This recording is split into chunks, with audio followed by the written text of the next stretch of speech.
त्र्यंबकेश्वर ज्योतिर्लिंग व्रत कथा। शास्त्रों के अनुसार एक बार महिष गौतम के तपोवन में रहने वाले ब्राह्मण की पत्नियां किसी बात पर गौतम ऋषि की पत्नी अहिल्या से नाराज हो गई।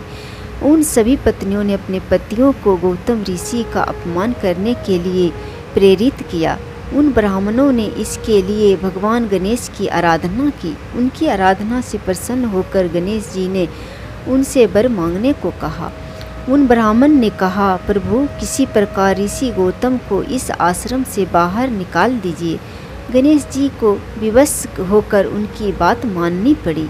तब गणेश जी ने एक दुर्बल गाय का रूप धारण करके ऋषि गौतम के खेत में जाकर फसल खाने लगे।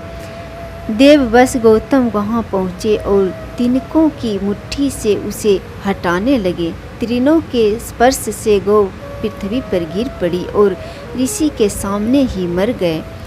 उस समय छिपे हुए सारे ब्राह्मण एकत्रित होकर गौ हत्यारे कह कर पुकारने लगे। ऋषि गौतम का अपमान करने लगे।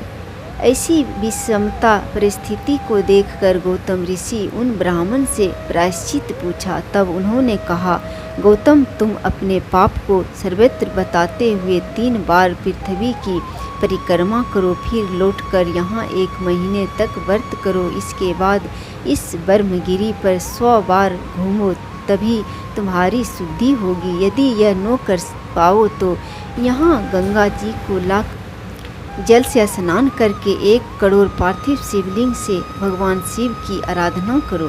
इसके बाद फिर से गंगा जी में स्नान करके पुनः 100 घड़ों से पार्थिव शिवलिंग को स्नान कराने से तुम्हारे उद्धार होगा। गौतम ऋषि ने इस प्रकार कठोर तपस्या किया और प्रायश्चित किया। इससे प्रसन्न होकर भगवान शिव प्रकट हुए और वर मांगने को कहा।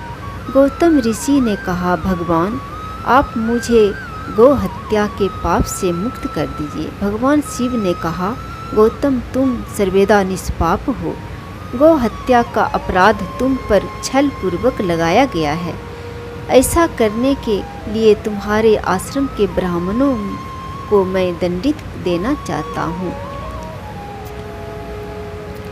गौतम ऋषि ने इस प्रकार कठोर प्रायश्चित किया। इससे प्रसन्न होकर भगवान शिव ने उनसे वर मांगने को कहा। महिष गौतम ने कहा, भगवान आप मुझे गौ हत्या के पाप से मुक्त कर दीजिए। भगवान शिव ने कहा, गौतम तुम सर्वदा निष्पाप हो। गौ हत्या का अपराध तुम पर छल पूर्वक लगाया गया था। ऐसा करने के लिए तुम्हारे आश्रम के ब्राह्मणों को मैं दंड देना चाहता हूँ। इस पर महिष गौतम ने कहा, उन्हीं के उस कार्य से मुझे आपके दर्शन हुए हैं। अब उन्हें मेरा परम समझकर उन पर आप क्रोध न करें। बहुत सारे ऋषि मुनियों और देवगणों एवं गंगा ने वहां उपस्थित होकर ऋषि गौतम की बात का अनुमोदन करते हुए भगवान शिव से सदा वहीं पर निवास करने की प्रार्थना की। देवों के प्रार्थना करने पर भगवान भोलेनाथ वहीं गौतमी तट पर त्र्यंबकेश्वर ज्योतिर्लिंग के रूप में प्रतिष्ठित हो गए। यह त्र्यंबकेश्वर नामक ज्योतिर्लिंग सभी मनोकामनाओं को पूर्ण करता है। यह महापातकों को नाश और मुक्ति प्रदान करता है। जय त्र्यंबकेश्वर महादेव।